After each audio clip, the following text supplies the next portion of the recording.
성경 말씀 봉독하겠습니다. 마태복음 4장 18절에서 22절까지 말씀입니다.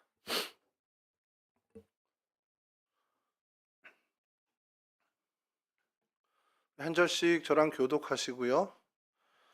마지막 절은 저희 함께 좀 교독하도록 하겠습니다. 봉독하도록 하겠습니다. 제가 먼저 읽겠습니다. 예수께서 갈릴리 바닷가를 걸어가시다가 두 형제 베드로라는 시몬과 그와 형제간의 간인 안드레가 그물을 던지고 있는 것을 보셨다. 그들은 어부였다.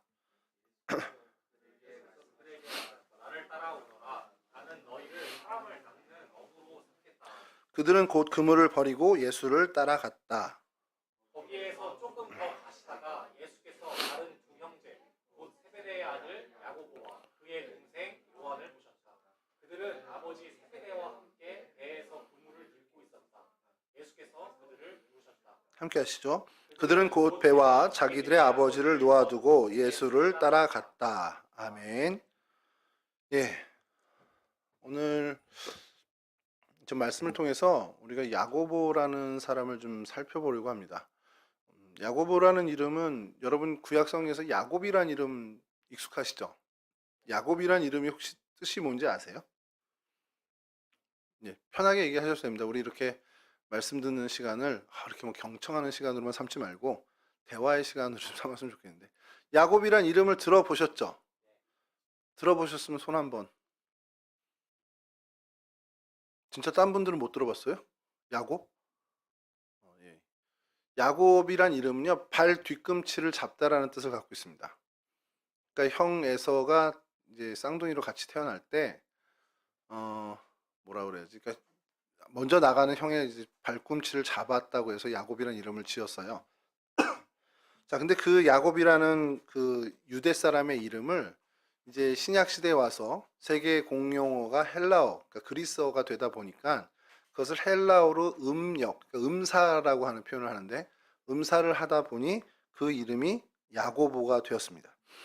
그러니까 정확히 얘기하면은 이아코보스입니다. 그 헬라어로는. 그래서 야곱을 헬라어로 발음하다 보니 이아코보스가 됐죠. 이게 중요한 게 아니고 이 야고보의 인생을 좀 저희가 살펴볼 필요가 있는데, 야고보서라고 혹시 아세요? 여러분 신약성에 있는 야고보서. 그 조금 오해를 하는 게, 그 야고보서를 이 12제자 중에 하나인 야고보가 기록한 것으로 생각하는 경우가 있습니다. 근데 그렇지 않아요. 그 야고보는 주님의 형제인 야고보입니다. 그래서 주의 형제 야고보가 초대교회의 수장이 돼요. 나중에 초대교회 목회자가 되죠. 그래서 신약에 나오는 야고보는 어떻게 보면 세 명이 제일 유명한데, 한 명은 우리가 지금 보고 있는 그 12제자 중에 한 명인 야고보, 그러니까 요한과 형제인 세베대의 아들이 야고보고요. 또 한 명은 초대교회의 최고의 수장이 되는 주의 형제 야고보가 있습니다. 그리고 또 한 명은 성경에서는 거의 등장하지 않고 제자 명단에만 등장하지만 알페오의 아들 야고보라는 예수님의 12제자 중에 한 명이 또 있습니다. 그렇게 이제 야곱이란 이름이 당시에 이제 흔했던 이름이죠. 오늘날에 이제 뭐 흔한 이름이 뭐가 있을까요? 영훈이? 아니면 뭐 철수? 이런 이름처럼 윤섭이란 이름은 흔하진 않죠. 그래서 흔했던 이름이고, 그런 이름이 여러다 보니까 구분 짓기 위해서 누구의 아들 이런 식으로, 아니면 어느 지방의 누구, 그러니까 나사렛 예수다, 뭐 세베대의 아들이다, 알페오의 아들이다, 이런 식으로 그 이름이 그 겹치는 부분이 많다 보니 구분 짓는 수식어들을 좀 많이 붙이게 되는 게 유대 사람들의 이름의 그 어떤 문화였습니다. 그래서 이런 유명하고 우리 가운데 좀 그 익숙한 이름이 야고보, 이 사람에 대해서 좀 보려고 하는데, 오늘 본문에서 보면은 오늘 제목도 그물을 버려두고라고 했는데, 예수님이 그를 부르셨는데 뒤도 안 돌아보고 결단을 하고 가게 됩니다. 예수님을 따라가게 돼요. 그러니까 이 사람은 어업 종사자였죠. 그러니까 그때 당시에 흔히 표현한 어부고, 오늘날 치면 이제 수산업 종사자인데, 오늘 성경의 본문은 안 나왔지만 제법 규모 있는 어업 사업가였습니다. 그러니까 배도 있었고 그물을 정비할 정도의 어떤 그 배를 가지고 소유한 집안이었고, 또 품꾼들이 이제 표현이 돼요. 그래서 품꾼들도 있었던. 그러니까 뭐 고기배 한 척 가지고 아버지랑 둘이 가서 낚시하듯 뭐 고기 그물 쳐가지고 잡는 그 수준이 아니라 나름대로 제법 규모 있는 어업 종사자였습니다. 그런데 우리가 잘 알지만 무슨 일을 할 때 이걸 좀 접고 다른 일로 이제 옮겨갈 때가 있잖아요. 내가 지금 하고 있는 일이 지금 뭐 지지부진하고 이거 아무 수익도 안 나고 그래도 규모도 별로 안 커. 그러면 얼른 그거를 접고 딴 쪽으로 옮겨가는 게 그나마 비교적 그래도 수월합니다.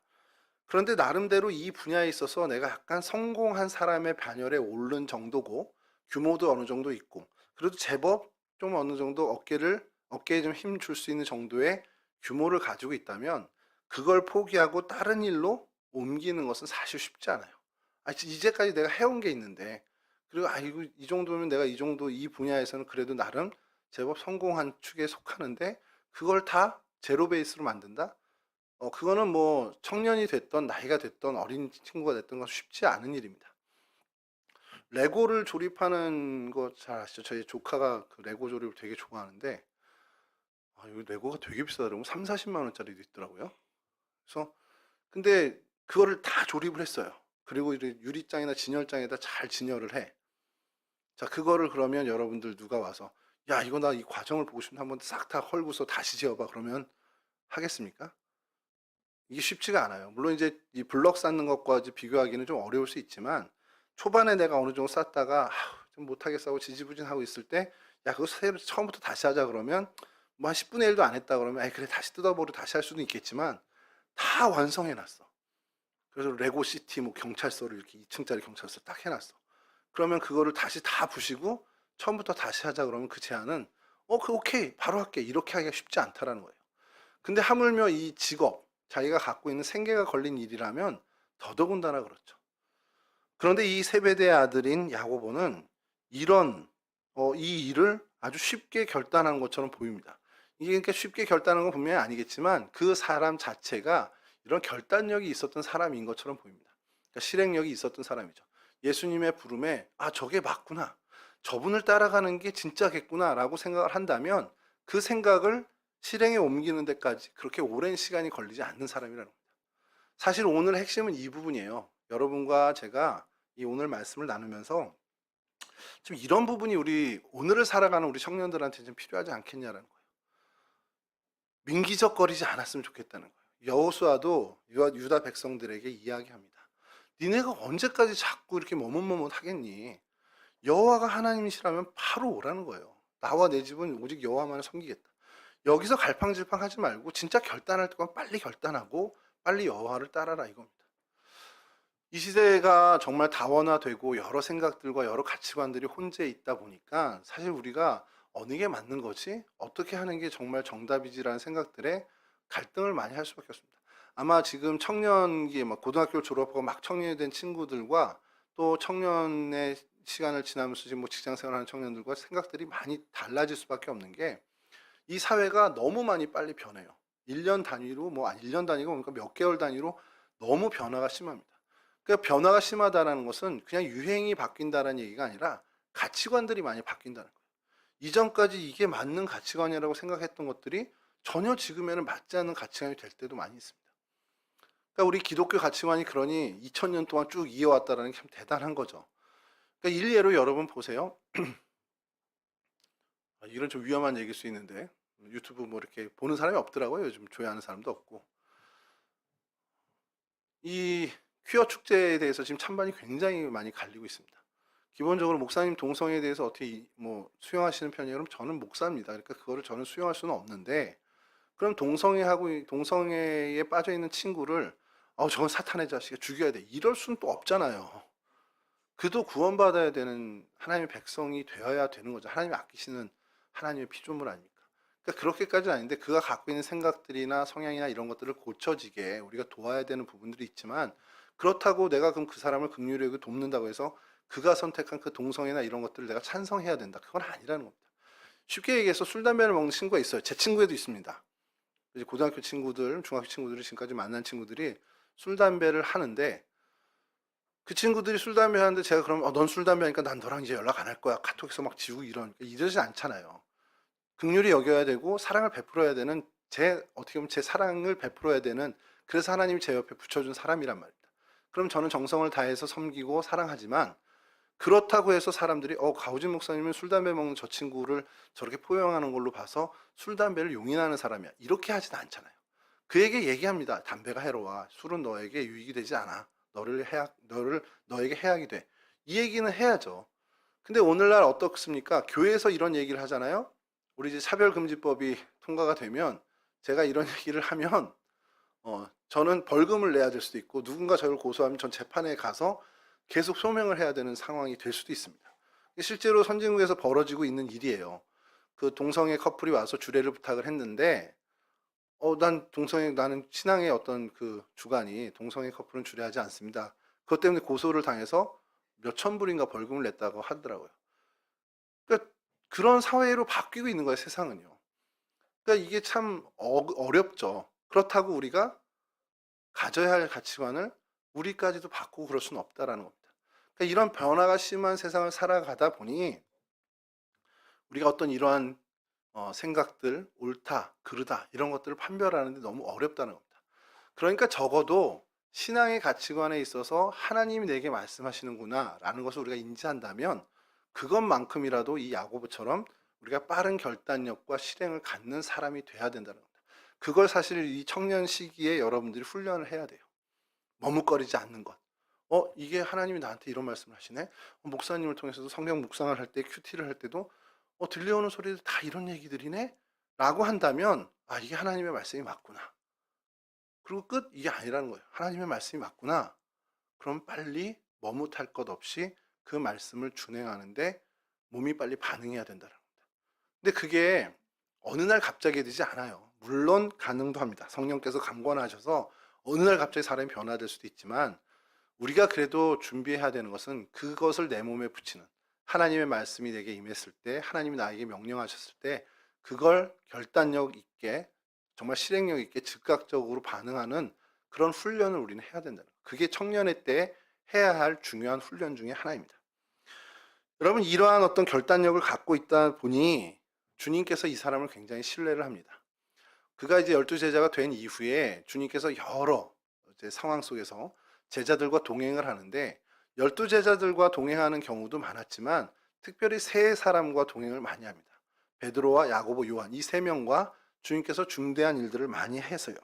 마가복음 1장에 보면 베드로의 장모를 고칠 때 이 세 명과 같이 동행하셨고요. 다른 제자들은 이제 놔두고, 마가복음 5장에도 보면 회당장 야이로의 딸을 살릴 때, 죽은 그 여자아이를 살릴 때에도 베드로, 야고보, 요한 이 셋만을 동행해서 데리고 다녔습니다. 변화사의 체험 때도 그랬고요. 정말 중요한 우리 겟세마네에서 기도하실 때도 이 셋만을 주님께서 동행하는 걸 우리가 보게 됩니다.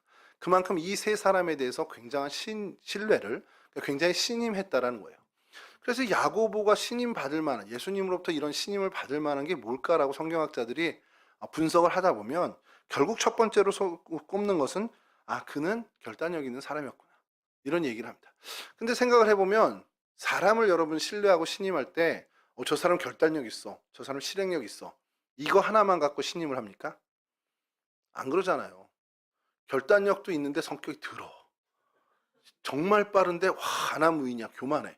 그럼 신뢰 안 하죠. 일을 안 맡깁니다. 제 얘기는 아니에요. 제가 이렇게 이제 들었던 간접 체험들인데, 그래서 신임의 조건들을 좀 찾아보면요, 제일 먼저 언어에 있어서 신뢰감을 줘야 됩니다. 그리고 사람은요, 어쨌든 기본적으로 소통이 언어입니다. 우리 참스키가 얘기했죠. 언어의 여러 종류가 있는데, 참스키 얘기 진짜 오랜만에 한다. 이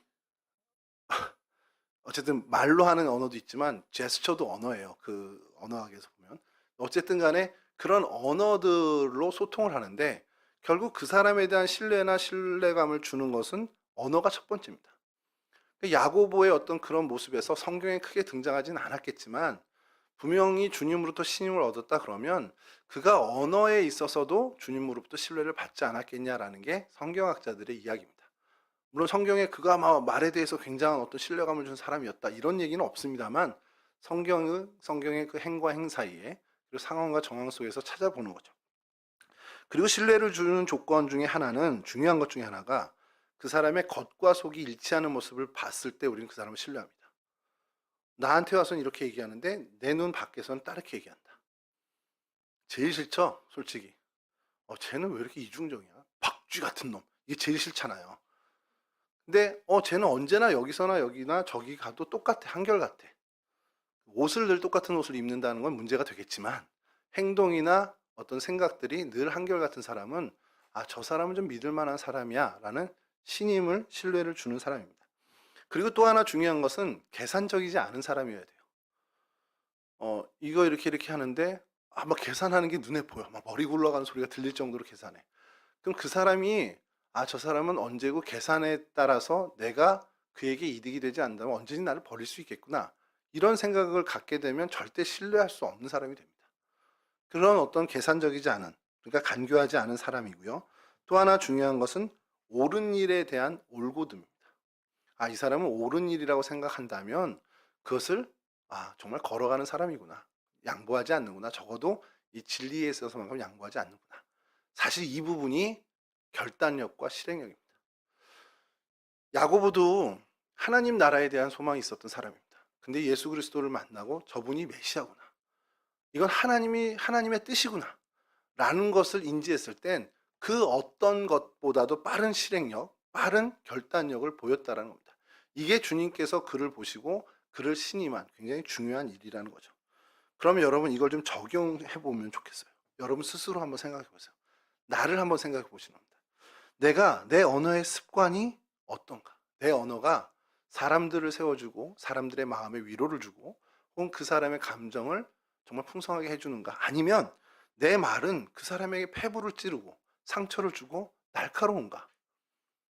내 말이 그에게 거짓말처럼, 그러니까 정직하게 들리지 않는가? 내 언어를 한번 생각해 봅니다. 이게 여러분 청년 때 이게 좀 중요해요. 청년 때 내 언어의 습관들을 갖춰 나가는 게 여러분 평생 여러분들의 언어 습관을 만듭니다. 얼마 전 엊그저께인가 요즘 예능 프로 하나 중에 이렇게 좀 유명한 게 뭐 아는 형님 이런 게 있잖아요. 이제 정은지라는 친구가 어제 등장을 했습니다. 저는 응답하라 1997인가 거기서 봤는데 아이돌이래요. 그래서 무슨 그룹? 그랬더니 뭐 어제 나온 거 에이핑크인가 뭐. 근데 제가 아이돌을 잘 모르니까 에이핑크는 봄이 아니에요? 봄이? 나만큼 모르는구나. 그래서 그래? 근데 저는 예전에 그 서인국하고 나왔던 그 응답하라 시리즈에서 본 게 거의 처음이다 보니까 그냥 탤런트인 줄 알았고 술꾼 도시 여자들인가 거기에 나와서 주당이구나 정도 생각했는데 이 친구가 계속 말을 하는데 부산 사투리가 계속 배워 나오는 거예요. 그래서 부산 사람이구나 이렇게 생각했는데 얘기하는 중에 봐요 난 사투리 안 쓰잖아 이렇게 얘기를 하는 거예요 스스로. 그러니까 김희철이 너 지금 계속 사투리 썼어. 근데 이제 본인은 몰라 자기가 사투리를 쓰는지. 그래서 제가 어제 이 설교를 다 준비해 놓고 그걸 딱 보고는 이거 우리 얘기가 그렇게 될 수 있겠구나.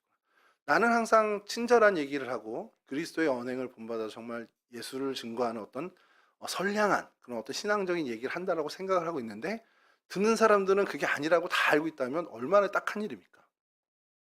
그게 그 정은지라는 탤런트가 어려서부터 태어나서 몸에 밴 거잖아요, 그 말투가. 그러니까 그게 잘 안 바뀝니다.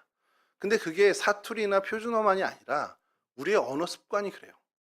청년기 때부터 그 언어의 습관이 사람을 세워주는 말, 사람에게 어떻게 보면 용기를 주는 말, 격려를 주는 말들이 익숙해져야 여러분들의 평생에 사람들을 대하는 언어에서 사람들로부터 신뢰를 받을 수 있는 언어입니다. 농담 좋아하고 유쾌하고 이것과는 좀 다른 얘기예요. 그리고 유머 감각이 좋은 친구들도 보면 진짜는 상대를 막 비하하면서 상대에게 무한을 주면서 하는 조건은 하수입니다. 실제로 정말 고급 유머는 자기 자신에 대해서 어떻게 보면 비유하고 자기 자신을 약간 꺾으면서 그런 위트를 하는 것이 훨씬 더 상위의 유머죠. 그러니까 그런 것들도 사실은 우리 몸에 배워야 되는 되게 중요한 청년기에 가져야 할 습관이라는 거죠. 왜냐하면 그렇게 될 때 우리가 신뢰감을 줄 수 있는 사람, 그런 인격으로 자라날 수 있다는 거예요. 그러니까 나를 한번 좀 점검해 봤으면 좋겠습니다. 또 하나, 나는 겉과 속이 일치하는 부분이 많은 사람인가 아니면 다른 부분이 많은 사람인가를 좀 생각해 볼 필요가 있습니다. 그게요, 조금 오해하지 말아야 되는 게 교회에 와서 어떤 모습과 집에 가서의 모습이 전혀 다르다. 예를 들어서 나한테 누나가 있어. 근데 나를 대할 때의 모습과 남자친구 전화 받을 때 모습이 전혀 다르다. 그걸 우린 이중적이라고 하지 않습니다. 그거는 그렇게 해야죠, 당연히. 그리고 선생님 앞에서 예의를 갖췄는데 친구들 앞에 와서는 와, 뭐 너무 활발하고 예의 하나 없는 애가 같아. 그거를 우린 이중적이라고 하지 않습니다. 그런 차원이 아니라 정말 이 사람의 속과 겉이 아까 얘기한 계산적인 거 있죠. 그런 것들이 가미돼서 사람을 대할 때 자기에게 유리한 사람에게 또는 자기에게 별로 이득이 될 만하지 않은 사람에게 대하는 것들이 차별이 있다면 그런 걸 우리는 이중적이라고 얘기하는 거예요. 그걸 신앙으로 아니면 정확 바꿔본다면 내가 하나님 앞에서는 하나님께 정말 충성을 다하고 하나님 사랑하는 것처럼 하지만 돌아서서 내 삶의 자리에 갔을 땐 하나님과 전혀 무관한 삶을 산다. 그럼 신앙적으로 그건 이중적인 삶, 겉과 속이 다른 삶이라고 우리 할 수 있습니다. 그런 부분에 대해서 나를 좀 점검할 필요가 있다는 거예요. 내가 정말 겉과 속이 일치하는 하나님 앞에서의 모습과 내 삶의 자리에서 하나님과 동행할 때의 삶의 모습이 정말 나는 그래도 일치하는 삶을 사는가라는 것을 청년 때에 계속해서 우리가 점검해야 할 필요가 있다는 겁니다. 그리고 또 하나가 올곧음의 문제입니다.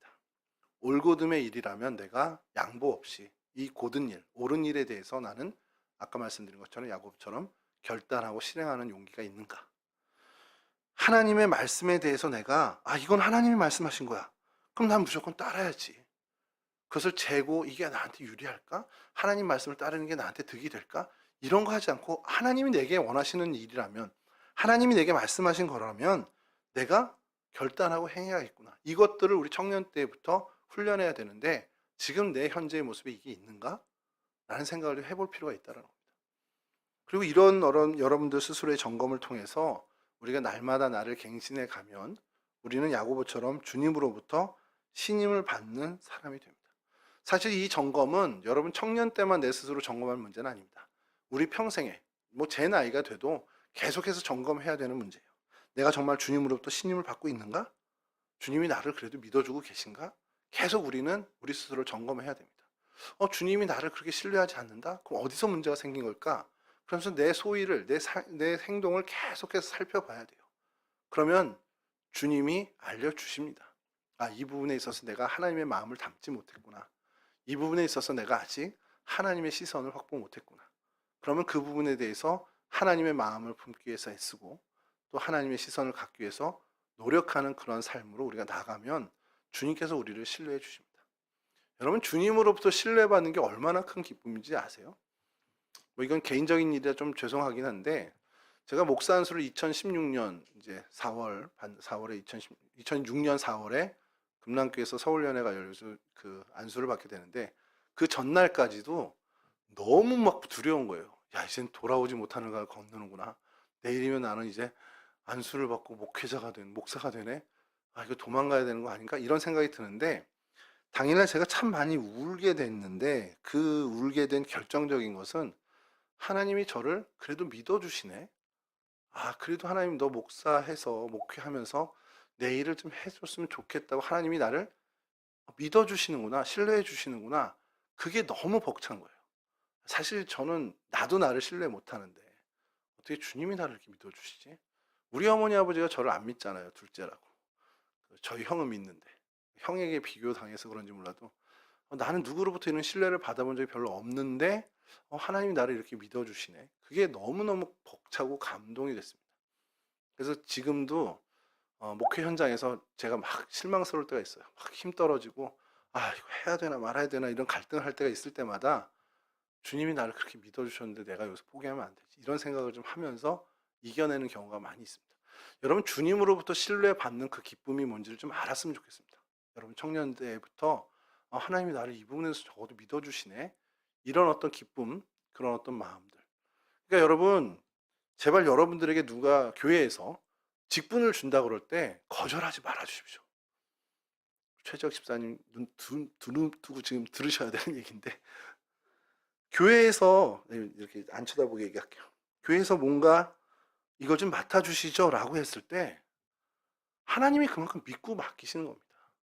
그래서 하나님이 나를 이렇게 신뢰하시는 거. 그 감동을 먼저 좀 받으셨으면 좋겠습니다.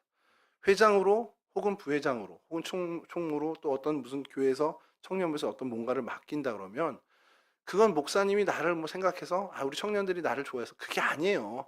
하나님이 그 모든 것 배후에서 너 내가 이거 좀 믿어. 너 내가 이 정도는 좀 맡기고 싶어. 나 너 이만큼 너를 믿어. 신뢰해. 이 얘기입니다.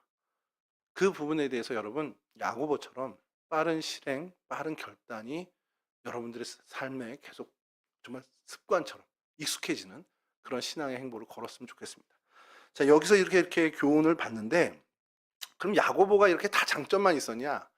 아니에요. 우리가 야고보를 보면서 반면교사로 삼아야 될 것도 사실 많이 있습니다. 그래서 그걸 몇 가지 좀 얘기를 하면 이 사람 되게 급하고 혈기 넘치는 사람이었습니다. 이게 뭐 장점이 될 수도 있고 때로는 단점이 될 수 있는데 단점일 경우가 많이 있죠. 성격이 급하고 혈기가 넘쳐서. 그러니까 어떤 일이 있었냐면 예수님이 이제 공생의 마지막 사역 그쯤에 예루살렘으로 가야 할 일이 생겨서 대개 그때 갈릴리에서 예루살렘으로 가는 그 루트가 사마리아 땅을 지나가고 싶지 않은 거예요. 유대 사람들 대부분이. 그러니까 요단강을 건너갔다가 내려가서 다시 요단강을 건너오는 이렇게 돌아가는 길을 선호했는데 그때는 주님께서 무슨 급하신 일이 있으셨는지 모르는데 그 사마리아를 통과하는 지름길로 통과를 하게 되셨어요. 근데 그게 뭐 오늘날처럼 KTX나 이런 게 있어서 하루 만에 가는 게 아니잖아요. 며칠의 여정이 되다 보니 그곳을 통과하면서 하룻밤 묵어야 될 기거할 곳을 찾으셨습니다. 근데 이 사마리아 사람들이 받아온 서름이 있다 보니까 유대 사람들이 지나가면서 숙박할 곳을 찾는단 말이에요. 그러니까 거절을 하는 거예요. 그리고 이게 약간 종교적인 어떤 갈등에서도 온 게 사마리아 사람들은 그리심산에서 하나님을 예배하는데 유대 사람들은 예루살렘에서 하나님을 예배한단 말이에요. 그러면서 니네 가짜야 이런 무시하는 게 굉장히 많았습니다. 그러니까 예루살렘으로 이 사람이 간다 그러면 예루살렘 가서 예배드리러 가는구나 이런 생각으로 그냥 예단하면서 아니 뭐 그리심산에서 예배드려도 되는데 꼭 쟤네는 꼭 예루살렘까지 가 그러면서 협조적이지 않게 나오는 문화가 있었습니다. 그러니까 이 사마리아 사람들이 예수님과 예수님의 일행에 그 기거할 수 있는 그것을 거절을 해요. 자, 그런 일이 있다 보니 누가복음 9장 54절에 이렇게 표현합니다. 제자 야고보와 요한이 이를 보고 이르되 주여 우리가 불을 명하여 하늘로부터 내려 저들을 멸하라 하기를 원하시나이까. 예수님 우리 이렇게 홀대받고 있는데 그냥 불 한번 떨어뜨리라고 기도할까요? 사실 그런 정도의 권한이 있는지 없는지 잘 모르겠습니다만 그 정도로 막 그냥 분에 넘쳐가지고 주님께 이런 얘기를 하는 거예요. 어느 정도 성격이 급한지 어느 정도 사람들이 막 다혈질인지 느껴지는 부분이죠. 이 성격에 얼마나 급했으면 주님께서 이 야고보와 요한에 대해서 별명을 붙여주는데 보아너게라고 붙여줘요. 보아너게가 뭐냐면 우레의 아들, 천둥의 아들이라는 뜻입니다. 그러니까 이 벼락 천둥의 아들처럼 네 성격이 이렇게 벼락 같구나, 우레 같구나 이렇게 표현을 하신 거예요. 그만큼 성격이 급하고 다혈질이었습니다. 자, 근데 한번 생각해 보세요. 주님께서 이들을 이제 꾸짖으셔죠. 꾸짖으신 게 뭐냐면 야, 실제로 그 권한이 있다 치고요. 불을 내려서 멸하게 하는 권한이 너희한테 주어졌다 치자. 그럼 그걸 왜 줬겠니? 그걸 생각하라는 거예요. 목적을 잃어버리지 말라라는 겁니다. 이게 성격이 급하고 다혈질이 됐을 때 가장 크게 실수하는 것은 목적을 잃어서 향방을 놓치게 된다는 겁니다. 방향을 놓치게 돼요. 그게 우리 일상에서도 참 많이 있습니다. 우리가 가다가 자꾸 뭔가 방해받는 요소나 이런 감정을 건드리는 일 때문에 감정이 복받치고 막 그냥 다혈질이 되고 감정에 휩싸이다 보면요. 본래 취지를 놓치게 돼요. 그러니까 이렇게 처음에 얘기를 하다가 이 목적을 우리가 얘기하는데 감정 싸움이 되면 이건 잊어버립니다. 그냥 저놈 이겨버리고 싶은 마음밖에 없어요. 여러분 이때 굉장히 큰 실수를 하게 됩니다. 실제로 만약에 야고보와 요한이 그렇게 기도했다 치자고요. 그래서 만약에 사마리아 사람들에게 불이 내려서 사마리아 사람이 다 죽었어. 마음 편할까요? 평생을 두고두고 하나님한테 회개했을 겁니다. 예컨대요. 열왕기하 2장 23절에서 24절을 보면 엘리사라는 정말 위대한 그 선지자가 나옵니다. 자, 그가 대머리였던 모양이에요.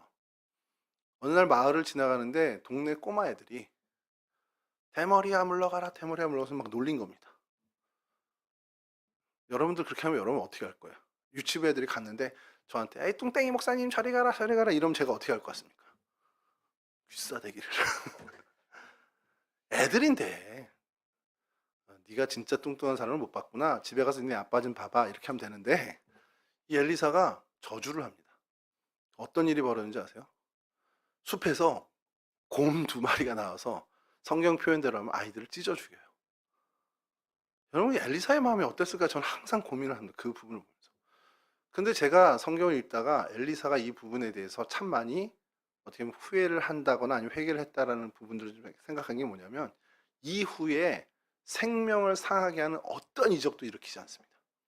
물론 전쟁을 빼고는 어떠한 일도 자기에게 어떤 뭐 무시를 하거나 이런 거에 대해서 생명에 대해서 위해를 가하는 일을 절대 하지 않아요. 이게 자기의 감정, 어린아이가 놀리는 그것에 대해서 감정이 앞서다 실수를 한 거예요.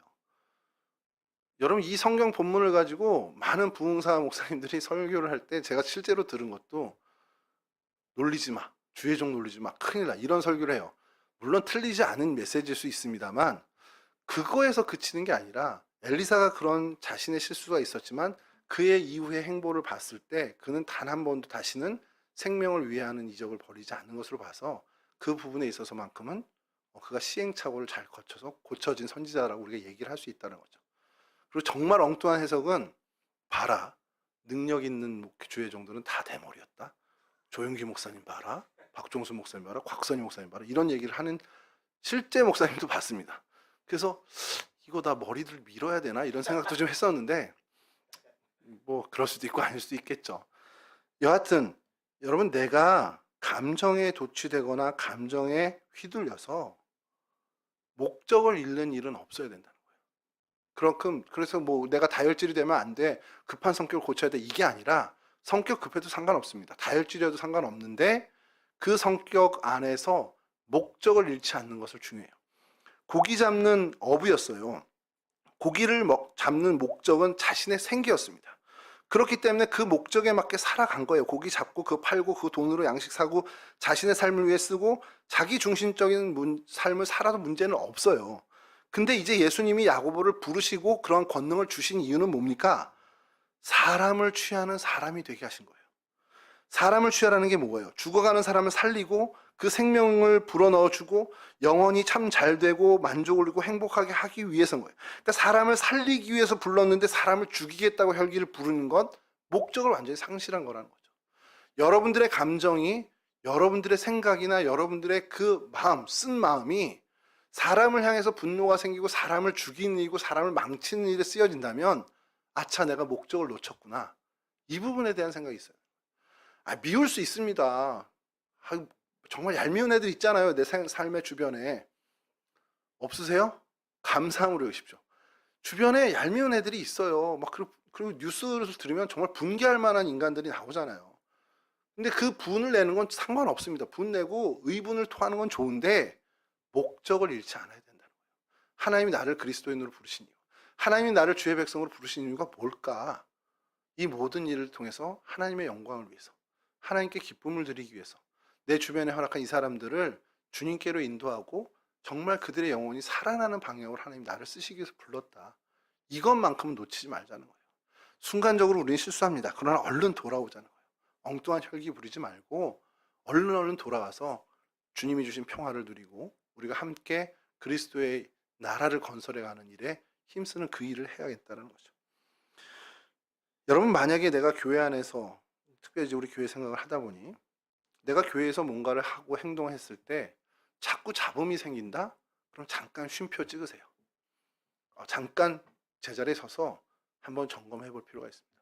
그게 이제 외부 잡음이 아니라 내 안에서 자꾸 잡음이 생길 수가 있어요. 내가 뭔가 하는데 자꾸 난 지쳐가. 내가 열심을 내면 낼수록 자꾸 나한테 감정이 더 소모되고 더 번민이 생겨. 그럼 잠깐, 그렇다고 뭐 사역하는 거 내려놓으라는 얘기 아니라 잠깐 쉼표를 찍고 하나님을 좀 바라보십시오. 하나님, 내가 이 일을 하는 목적이 뭐였죠? 하나님, 나를 이 사역으로 부르신 이유가 뭐였죠? 그 목적이 뭐였죠? 한번 그걸 생각해 보라는 겁니다. 교회학교 교사로 부름받은 청년이 있었어요. 전에 교회학교 사역을 참 재밌게 잘한 겁니다. 유치부를 맡았었는데 애들이 쉽지 않아요. 여러분, 유치부 선생님들 전 정말 존경합니다. 이놈들 어떻게 할까 그러면서 막 부글부글 끓어오르니까 집에 오면 계속 그 얘기를 하더래요. 나 더 이상 못하겠어. 좁히고 싶은데 선생님들이 보고 있어서 때리지 못하고 그냥 허벅지 조금 꼬집고 왔어. 요 정도로 얘기를 막 하더래. 그래서 그 집사님이 딸내미한테 어떻게 해야 되지? 어떻게 해서 저한테 이제 얘기를 하신 거예요. 그래서 이 얘기를 했습니다. 교사가 된 이유가 뭘까? 그것부터 아예 처음으로 돌아와서 그걸 고민해 보라고 해주세요. 그랬더니 감사하게도 그 청년이 그래, 내가 이거 각오하고 왔지. 얘네들 정말 품어주려고 왔지. 그러면서 오히려 걔네들을 정말 더 이뻐해 준 거예요. 같이 장난도 치고. 그 애들이 변했을까요? 선생님의 사랑을 받고? 안 변하죠. 애들이 왜 변해? 절대 안 변해. 근데 선생님의 마음이 변한 겁니다. 여러분, 우리에게 필요한 것이 그런 변화예요. 상황이 안 변할 수 있습니다. 나를 둘러싼 상황들이 아직도 내 감정을 건드리고 열악해질 수 있어요. 근데 우리가 다시 원래 처음으로 근본으로 돌아가서 주님이 나에게 요구하시는, 주님이 나를 부르신 목적, 그것을 우리가 되찾는다면 우리는 그 모든 상황을 뛰어넘는 그러한 삶의 모습을 가질 수 있다는 겁니다. 야고보가 사실 이 이후에는 그걸 넘어섰죠. 그래서 오순절 성령 강림 이후에 전승에 하면 그가 서바나, 스페인으로 가서 그곳에서 복음의 사역을 감당하다 돌아와서 이제 순교를 하게 되는데, 그의 삶에서 그는 목적을 잃지 않는 삶, 목적을 놓치지 않는 끝까지 그 삶을 살게 됩니다. 여러분, 산티아고 길 많이 들으셨잖아요. 우리 담임 목사님 다녀오시긴 했는데, 그 산티아고 길이 성 야고보입니다. 그 야고보의 길이에요. 스페인에 가는 길인데 40일 걸어가는 그 길이, 그의 길이 정말 사실은 이 사람들이 추앙할 만한, 목적을 잃지 않는, 목적을 향해 나가는 순례자의 길이 어떻게 보면 그 길의 대표적인 이름이 되었다라는 것. 이것은 사실 우연은 아닙니다. 그가 목적을 잃지 않는 삶을 그 이후에 끝까지 경주했다라는 것. 그의 단점을 잘 극복한 그의 모습을 우리가 좀 생각해 볼 필요가 있다는 것이죠. 자, 목적을 잃지 않는 우리가 돼야 되고, 마지막으로 중요한 건 그의 단점 중에 하나가 야망이 넘치는 사람이었습니다. 주님이 나 십자가에서 이렇게 될 거야, 고난을 예고하셔요. 근데 이 엉뚱한 야고보와 요한은 뭘 얘기합니까? 아, 드디어 주님이 뭔가 정권을 찬탈할 생각을 하시나 보다. 그러면서 어머니까지 동원해서 주님께서 보좌에 앉으실 때 좌편엔 이 친구, 우편엔 이 친구를 좀 넣어주십시오. 그러니까 하나는 좌편에, 하나는 우편에. 그러니까 권력을 달라는 거죠. 그럼 생각해 보세요. 예수님을 따르고 있었던 그 생각들, 그 근간에는 권력에 대한 권력욕이 있었다는 거예요. 아, 주님이 뭔가 핵심적인 권력을 주면 내가 한 자리 해야겠구나. 그런 마음으로 주님을 따랐다는 겁니다. 여러분, 우리가 되게 중요한 게요, 나한테 꿈이 있어요. 여러분 각자 청년이니까 앞으로 인생 계획이 있습니다. 우리가 그걸 꿈이라고 보통 얘기하잖아요. 그 꿈은요, 야망이 될 수도 있고 비전이 될 수도 있습니다. 그러니까 야망이란 표현은 좀 순화한 거고 야욕이 될 수도 있습니다.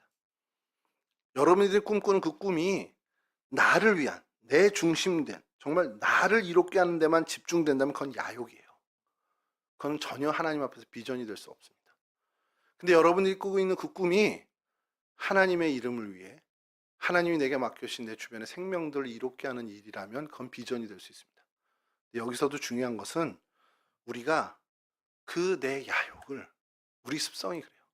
자꾸 포장을 해요. 비전처럼. 하나님, 나 돈 많이 벌게 해주세요. 사실 그게 제일 핵심인데, 이 돈 많이 벌어서 하나님의 영광을 위해서 내가 쓰고, 돈 많이 벌어서 정말 많은 사람들을 내가 구제하면서 하면 얼마나 의미 있겠습니까, 하나님. 근데 그건 포장이에요. 실제 그의 본심은 돈 많이 벌고 싶은 겁니다. 근데 누구를 위해서 돈을 버는 거예요? 나를 위해서 그게 돈을 버는 근본적인 게 바뀌지 않는다면 그건 야욕입니다. 하나님을 위해서 내가 정말 사용해 많은 사람들 내 구제하는 데 쓸게요. 돈 없어도 그렇게 해야 되는 게 우리의 비전입니다. 하나님, 내가 나 먹고 사는 것도 바쁘고 어렵지만 하나님, 내가 최선을 다해서 내 주변의 사람들, 그래도 하나님이 내 가까이에 붙여준 사람은 하나님이 나보고 돌보라는 사람이라고 내가 믿고 그를 위해서 내가 할 수 있는 최선을 다해서 도와보겠습니다. 이런 꿈이 비전이라는 겁니다. 이건 뭐 나중에 한번 우리가 특강으로 좀 해도 좋을 것 같은데, 여러분, 우리가 무엇이 되느냐가 중요한 게 아니에요. 어떤 결과를 갖는 게 중요한 게 아니고 그걸 가지고 어떻게 할 건데, 어떻게 살 건데가 중요한 겁니다. 여러분 중에 꿈꾸는 나의 꿈이 이게 정말 내 야욕일까? 아니면 정말 하나님이 내게 주신 비전일까?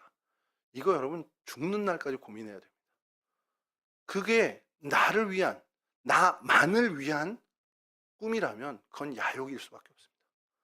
근데 비전이, 그럼 그 목사님 비전은 나를 위하는 게 전혀 없어요? 아니요. 하나님을 영화롭게 하고 하나님께 기쁨을 드린다면 하나님이 그 기쁨을 받으시고 우리에게 하나님만이 주실 수 있는 기쁨과 행복을 주십니다. 그럼 결과적으로 그건 나를 위한 일이 될 수도 있죠. 근데 선후가 다르다는 거죠. 하나님, 나를 기쁘게 해주세요. 내가 이런 것들을 갖고 나를 기쁘게 해주시면 그 다음에 하나님 기쁘게 해주겠습니다. 이건 야욕이고요. 하나님, 이 일을 통해서 하나님 기쁨 받아주십시오. 하나님 기쁨 받아주실 때 하나님이 주시는 그 행복, 하나님이 주시는 그 기쁨 갖고 난 만족하고 살겠습니다. 이건 비전입니다. 여러분 평생을 고민하고 평생을 질문하면서 살아가시길 바랍니다. 여러분들이 갖고 있는 꿈이 정말 비전이 되기를 간절히 축원합니다.